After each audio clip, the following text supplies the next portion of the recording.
can get from saying, "Oh, I heard Naval's a retard on that," and then that story can get a lot of clicks, and you can sell a lot of advertising, and this is where we're at today. I think therein lies the problem.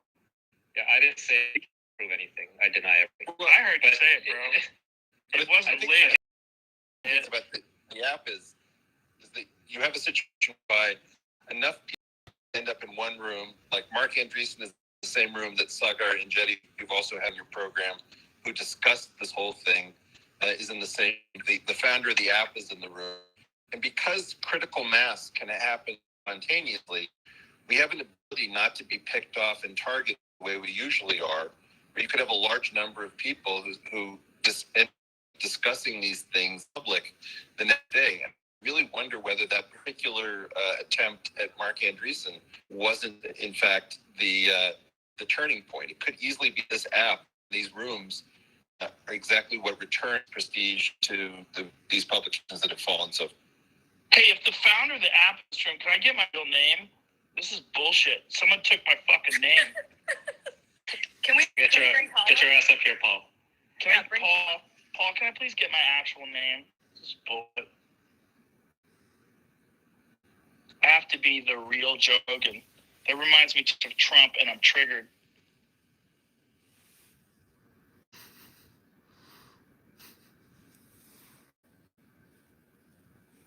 Might be good, Naval, since you just said the R word. Only context of you. I'm just giving you the context, so it's okay. Context is important, super important. Hey man, you're a white male. I can say anything I want to. I invited the founder out. Oh, is he in here? Yeah. Paul's in here. Okay. Yeah, it's interesting. It's interesting for now. There's no verification process in the app, so everybody there's blue check mark in terms of the real Joe Rogan and all that. The app is essentially invite only. Yeah, Stephanie's kind of. iPhone is quite broad. How many people Yeah, have this fucking app? It's quite limited. I mean, I'm sure when they fully open it up, you could pack this room of hundreds of thousands or maybe even 1 million listeners. Jesus, that's scary. Well, there's people who say, I think the next Hitler and the next Gandhi get built on this because or next Martin Luther King. Because any other working on it, flash mob. I want to watch that conference. Interesting. So, Joe, this is what it is. We do this for 8 hours a day. It's just like a kind of cool way to talk to your friend. If I was trapped in a storm like a few days ago, it's warmed up, balmy 40 degrees in Austin. Thanks for coming, Joe. Great to see you, and look forward to connecting soon. I love you, buddy. Love you. Welcome. Thank you. Love you. Bye. The All right, mayor, Joe. I guess we'll wrap this has up, just Joe. left. Joe, do you want to promote anything before we wrap this up? Why are we wrapping it up, bro? Well, I need that queer scene. Oh, of course it's queer scene. Jesus Christ. Whatever. Their friends will correct me. I'll take advice. I'll call it damn well one. I want that retard vitamin now. She's going to be the candy man of this app. If you say her name 3 times, she pops up. No, we keep going. We can go for 7 hours. Let's keep going a little bit. I wish you could be in the room with me, though. It feels weird that you're outside of my soundproof studio. But we can't because then there'll be feedback. Come the founder's room, but he won't come in. I invited him. I don't. And Stephanie is also here. I don't know if she wants to come up, but she's also in the same section. She's wearing a black hat. Is she the founder as well? She also works at Clubhouse, and she's incredible. Well, if you want to, I'm trying to find, you can send her a request. I'll put her right up. Who's this Paul fella? Paul's here. Paul is the founder. Paul is the founder. Davis. He and Rohan are the 2 creators of Clubhouse. I just invited him again. People are leaving this room. It's boring. Well, no one's leaving. There's 7.1K people in here, which is the most I think any room has ever seen. No, yeah. Is it? I think so. It is true, but that's because recently raised the limits. They used to have a 5K cap. And so when Elon Musk was here, there was quite a few. Text support. Here's Paul. Hey, Hey, the Paul fella's in here. Hey, Paul.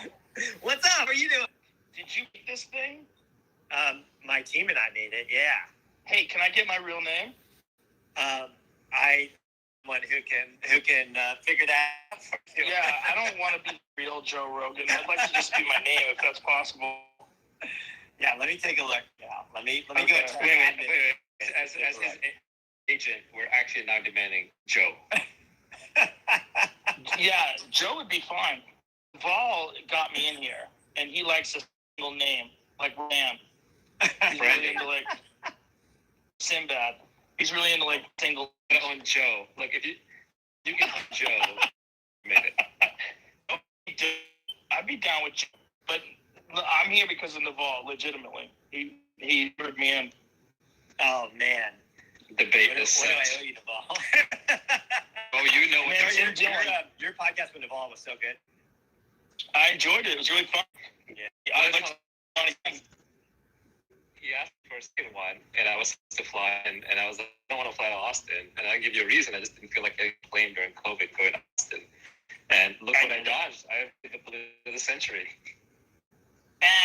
Come on. A little bit of snow. It's not the blizzard of the century. Over there. This, the information is not. According to Twitter, the end of the world. Well, good news. I don't news read off Twitter. I don't read Twitter. I certainly don't read anything anybody says about me on Twitter, but I get the people who are thinking it was the end of the world because this is not set up for this kind of snow.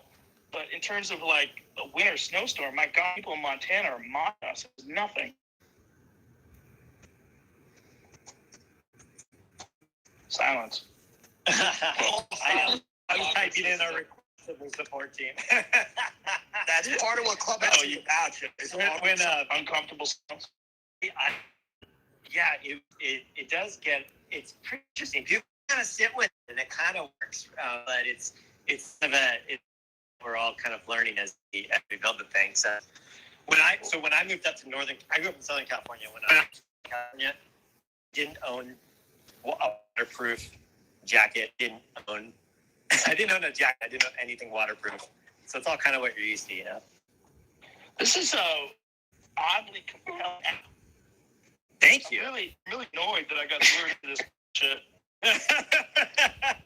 You know where that is. Ask You me know where I've heard that line questions. is. I know answers. If you, No, the problem is I fucking talk too much politically as it is. Oh my God, Brett Weinstein just joined. Oh yeah, bring them up. Where's Brett? It showed up at the top of the app. There's too many fucking people in this room, man. I can't find anybody. That's your fault. That's my fault. Okay, clear out. room's over. Clear. So Well, how do I? you go if you tap the three dots and I just brought up that. Oh, perfect. Hey, Joe.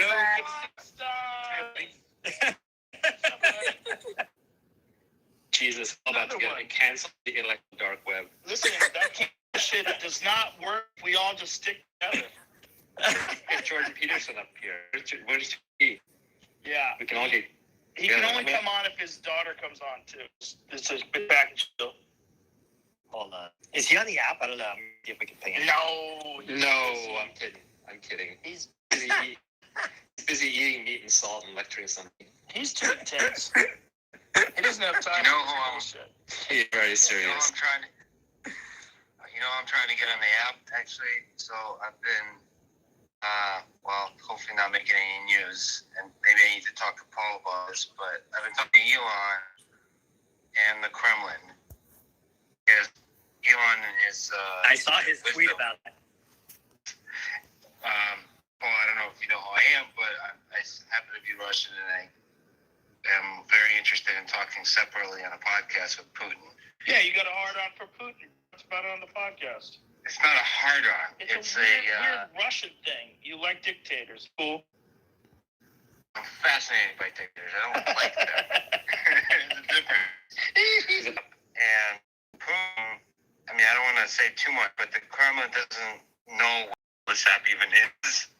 And they're actually uncomfortable with the whole thing. They don't drive. So getting Putin on the Clubhouse app would be I would have to be in Russia, and So I don't know. I don't know if I make it happen, but I'm being pressured from all sides. And I'd love to make it happen because one of the things about this app is you can have just these absurd, magical moments where somebody like an Elon Musk and a Vladimir Putin with a translator just be in the same room together and having a conversation. And then without any restrictions, Elon could be his usual crazy self and ask basically any kind of crazy question as he did Vlad. The other Vlad. Robin Hood, right? The other Vlad. Hey, He let has me a track ask you record of Vlad. Are any of these people fake, or like, are they any bots like there are on Instagram? Like, my boyfriend doesn't think I'm hot, like that kind of stuff. Do they have those? Like, No, don't look at my stories. LOL. It is Do you have any of those?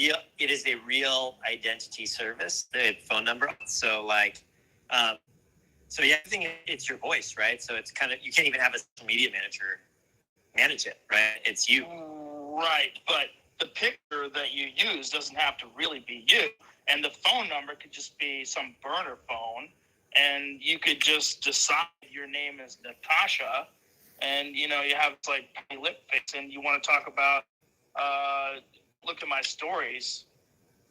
How do I delete something? Yeah, I don't think you'll find much of. Yeah, I don't think you'll find much of it. Like most people who are public figures off their Instagram or their Twitter, and that kind of sort of says, so you don't really need to do a blue check mark service or anything like that. Right.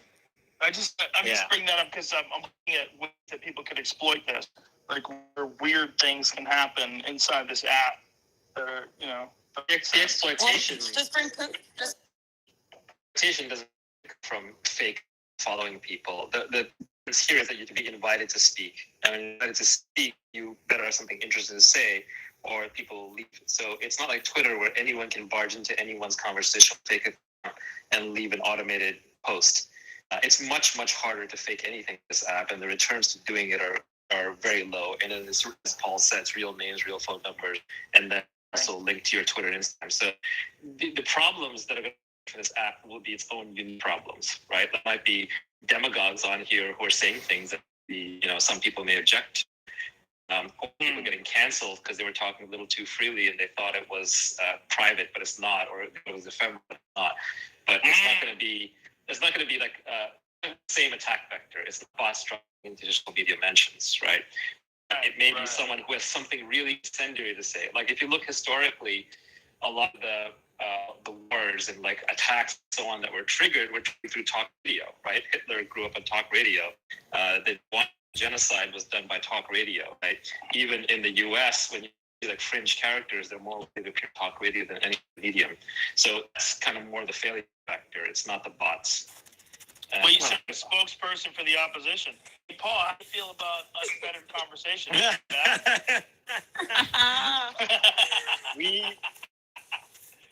didn't even know what an unfettered conversation was about 4 hours ago.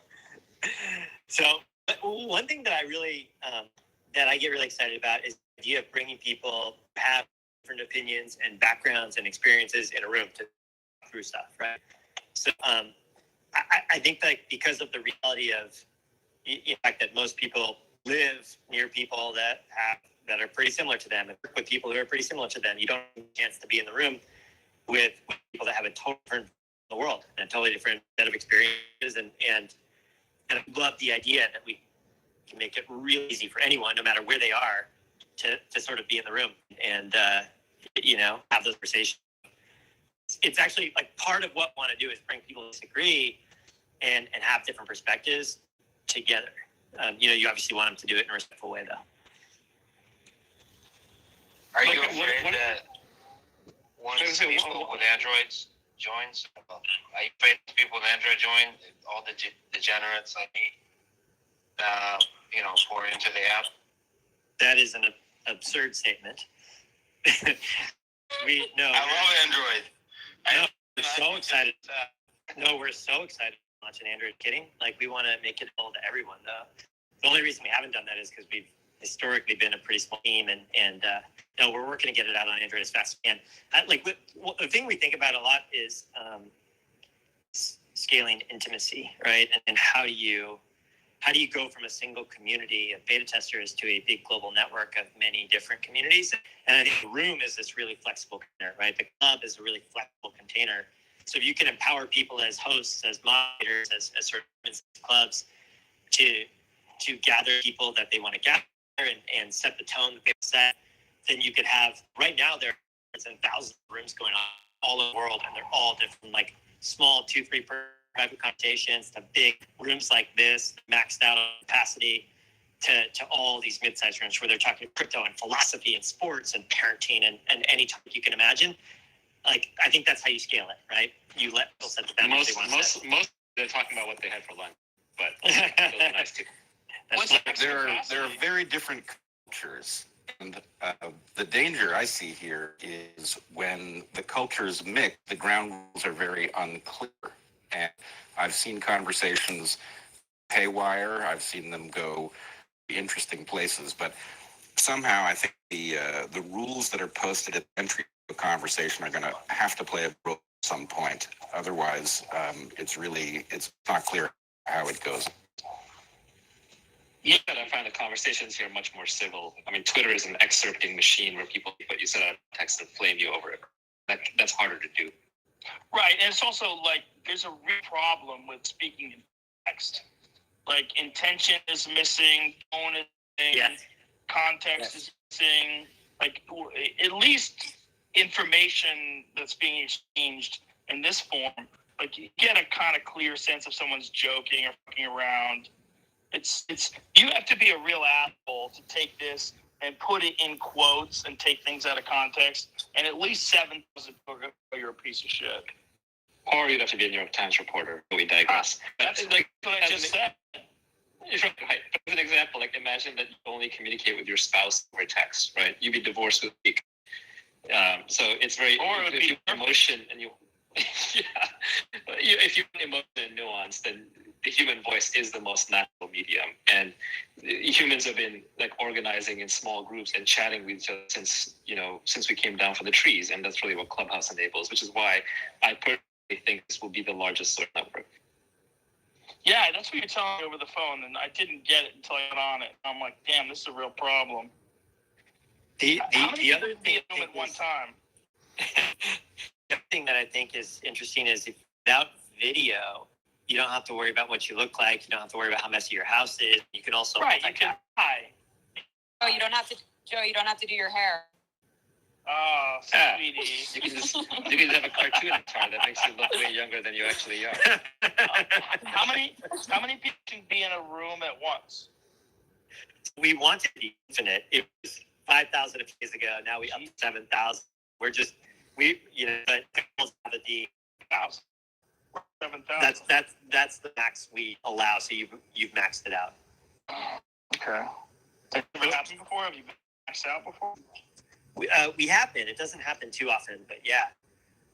Like when Elon came on, that maxed out. Zuck came on like a week or so ago.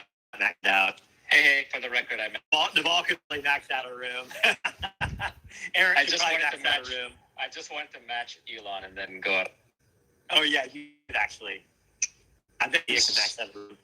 The maxing definitely helps. Yeah. Yeah. There are also multiple overflow rooms right now, Joe. So it's 7,100 people in here, but then there are probably thousands of other people listening in other rooms. How did you do that? Like 2 tin cups attached by a string, basically. So like someone in the audience in this room, and then plugging it into another device and just from device to device listening in another room, basically. What? Like a live broadcast, yeah. Oh my god, this is mad. That's Or filming on my Android. Jamie is showing me this now. Oh, Jesus. Yeah, like This is here's the thing, Joe. You got into podcasting right at the beginning, right? Now, you get into podcasting because that was the ideal medium where you had pre-recorded conversations, or just stream? Because if I remember correctly, you were on Ustream before podcasting, correct? You were trying to stream live, and this is streaming live done correctly. I don't know about that correctly. Yeah, that's a good one. You're Just, Here, the other I'm thing. here because of Tim Dillon and I'm drunk. see it. I'm trying to help Joe succeed, and I think you meet a lot of interesting people this app and this brand because he's had a real rough time. We're just trying to. The other thing that we want to do is we want business to be based on direct monetization for creators. And so like subscription, tipping, events, things like we want to build that in sooner rather than later, that people can just get paid directly for here. You get paid? How do you do that's what well, we want to build in the ability for you to set up a club and people can subscribe to it and only the members can be in your rooms, or for people to do like tipping or to do ticketed events, or some sponsorship are happening organically, but we'd rather do that than build a business. some OnlyFans type shit? Yeah, but Joe, Paul, excuse me if I'm speaking out of turn. No, of course. I have been able to monetize on the app, Joe, and Paul, I don't know if you know about this, but this has now become my full-time job. What? No, seriously? Being here on Clubhouse. That's amazing. I didn't know that. Paul's like, what? That's I know. We'll have to talk fantastic. about it. What do you So, okay, Joe, remember how I was just telling you about the stand-up shows? Yeah. Okay, so you know the brand Overheard LA, Overheard New York? No. Okay, if you look at our account, She they're just got to essentially say that. Did you just get paid for that? They're cash-apping me right She basically kicked you into Clubhouse, and then she left that right in the middle. Everybody go and block Overheard. By the way, that's what I do on Taylor, please write about us. That's what I sometimes do on Twitter when Twitter too many sponsored, in my feed. I just start blocking them. I just want to get them out of my feed, but I think it's having the opposite effect of what Twitter and it's just careful layout. Well, I'm just I appreciate it. I want to tell Joe how we were able to monetize. So through the stand-up show that we were doing, they contacted us and saw the show that we were doing. And at the time, we were having comedians put their cash up, their PayPal on their bio, so that people from around the world tip them. So people made any like $100 fine to like $500, which is actually pretty good for doing 8 to 10 minutes comedy in the comfort of your own bed.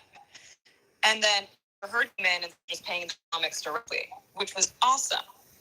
And you, Joe, most people haven't really been able to tour right now. I mean, I just like a month ago featured for Russell Peters, but that's the first time I worked in almost. And so I mean, I want to come out to Austin too and do shows, but like shut down. New York shut down. So it was so great to be able to create opportunities for other comedians during this time. And now other brands want to sponsor the show. And now we're trying to do a Seder on Passover, and we're trying to secure a brand right now that will be so fun for a Passover Seder and just get a bunch of people together.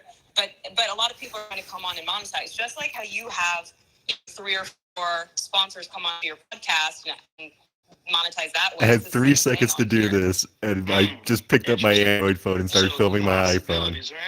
Yeah. Joe, have me on your podcast. Whoa, that's a little needy. Just kidding. That's a little needy. It's more than needy. Bad move. Sorry, Joe.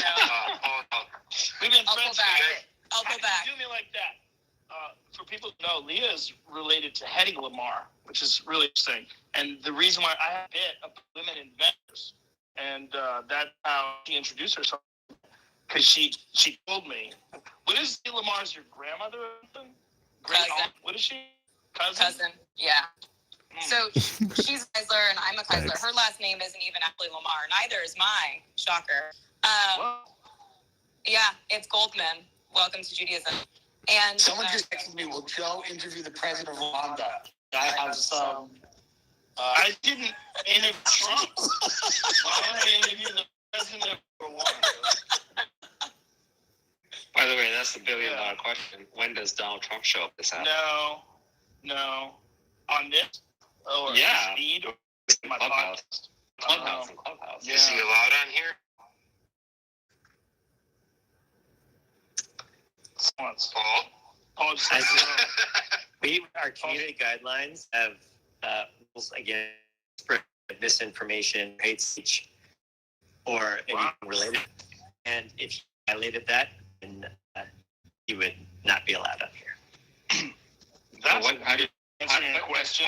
how do you define misinformation? Like if two of us agree misinforming. I think that's a simple answer. You're nervous as fuck. That's the problem. That's the problem. That is a fundamental issue. Yeah. You went into full think mode. Not a pausing. That's hilarious. I mean, look, he's my friend, but I'm going to hold his feet to the fire because these are important questions, and he's going to figure it out because it's going to happen. Yeah, You should have on Bill Maher at the same time. the fact is how they fetter these conversations for sure. Yeah, we're going to have a checker like always on who's going to jump in. No, I mean, people are just going to say what they're going to say, and listeners figure out what's real and what's not. That's just how the world is. Nobody knows in advance what the truth is. If we knew that, then we wouldn't even need to talk. Someone's going to come up with an alternative. It's called Fed, and it's going to be like the pillar of Clubhouse. It's all like definitely through a filter. We're good. You can do this. You can say what's important. Paul Naval, you think this is competitor podcasting or complementary to podcasting? It's complementary. It's like, think about how Twitter was blogging. I think That's how I view Clubhouse it, to podcast and say it. But it killed me. Twitter killed blogging. No, blogging is alive and well. In fact, blogs get their distribution. Twitter, it's just that Twitter makes so much good content, good to participate, to have conversations around blogs, and that's what Clubhouse does. So I think Clubhouse is bigger. Like, I have higher quality content on blogs than I do on Twitter, but I find the blog through Twitter. So the same way, for long quality content, I'm going to go to podcasts, but find them and get to know the speakers through Clubhouse. So I think it's a different. I'm going to say it definitely provides an avenue for people to talk about blogs. But wouldn't you agree that a lot of people who used to write blogs now just eat? I think I'm guilty as well. It's just easier, You lower the barrier to entry, get more convenient. It's true, but I think it's not an either or. Like Twitter is one of the least innovated on products of all time, right? And that's by design, like the first time, maybe. But it's easy for Twitter to have added laws. Like, it's not going after Substack, for example. They've announced that, right? So I think all you have to do here is hit save on a conversation, and it becomes a podcast. That will probably going to be there because we're riffing extemporaneously. We're not for this at all, and there's not like a thoughtful topic. So it's something magical to live content, and people consume it live, and that's most politics and news and sports, and that's probably going to be the same thing on Clubhouse, or to form new connections. That's one unique thing about this app. On Twitter, maybe you can meet new people, but you can't really get to know them. Clubhouse is the only social app I've seen where you can meet new people, to know them almost as well as you could in real life, right? It's like a cocktail party interaction that'd be happening. It's like, Joe, you and friends, we don't really talk out of the app. Just call me up randomly one day and I ramble to you about Clubhouse. But right here, we're spending time in a way that I think we would at a Clubhouse. We couldn't do this. Podcasts, it's too rare. Whereas you can randomly stumble across people in Clubhouse and get to know them. And that's a whole new interaction. Well, but it's a cocktail party conversation from hell, because with all of the spectators, the likelihood that you're getting, the candid person on the other side is pretty low, and so you think you get to know them. Maybe you get to know a part of them, but it's accepted. It feels like the seven of us on the stage are having an intimate conversation. But what are the chances that we would say all the same things? If there were 8,000 people listening. Sure, it's true. I mean, the internet is all a one-to-many or many-to-many communication. One-on-one communication still happens, like on Signal, WhatsApp, whatever. It's much rarer. Now, everyone's a performer, right? Everyone's on stage all the time, and so you're not getting a lot of truth. But at the same time, better than nothing. As an aside, Brett, I just noticed that, like, your view, like all. Sorry, go ahead, Paul. Oh, no, I was just going to say, I remember the first time I saw someone post something on someone's Twitter that felt like it should have been a bit one-on-one conversation about real person, and it kind of quickly became the norm. I think communication norms change quite a bit when you have technology that can lower the friction to these sort of things. There's 8,000 people in here. Joe, you made the app, you upgraded from 7 to 8. I thought you could only get 7. Well, maybe the team it in real time. Yeah, I think your team is cranky in the back. No, so here's another way of thinking about it is I think a lot of social products allow you to do things that you like to do in real life but can't. Tinder lets you date without getting tempted, and like Amazon lets you pick up any product from the store and each has reviews on it. And so we try and make it there. You can do things that might seem rude to do in the real world, and they're fine. We encourage people to go. So just like First of all, is a champ at doing. One thing I'm looking for is I want to see real-time audience reactions, right? Like those are possible to get in the real world. I think the fact that you don't have them can be powerful. It's true. I mean, if we saw it in real time, it would guide you a certain way, but it would still be interesting to see. I mean, something that's not possible in the real world. I guess there's a flaws, right, in bullying, but those are pretty extreme cases. But like if you're a comedian, that's what you're looking for, right? Comedians get to do stand-up to get the feedback, to know what the audience wants. Yeah, I think it's a good point. You need to be able to read the room. So I think there's some ways to do that. Or like the fact that you can just be a flat conversations. That's like going to a party and just your hands over your ears, which would be totally rude. or like the fact that you can look at all the other rooms that are happening while you're listening. That's like being at a party and talking with someone and staring over their shoulder the whole time to see if there's more totally rude in the real world, but we try and make it so you can do stuff like that. It just makes it feel lighter, you know. Do you anticipate this eventually evolving into sort of a more intimate version of this? Like what we're doing now, to me, is similar to Zoom conversations without video. The problem is people accidentally talk over each other, want to say something, but other people don't. Like it lacks the intimacy of being in a room with someone all the time.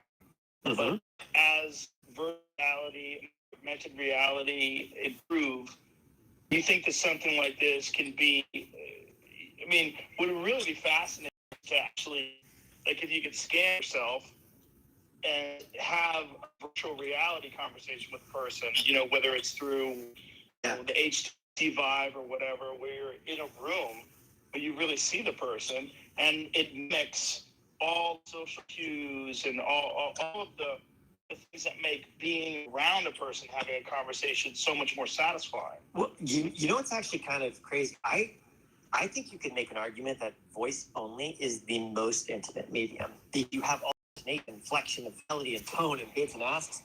You don't have any of these. We have video. Your houses. You don't have to worry about body language. And so people lie down on their beds and they stare at the ceiling, almost like you're at a therapist's office. You just for hours and hours. You're really clear, and you can really. That sounds to me like a guy who's trying to sell Clubhouse hard. Well, no.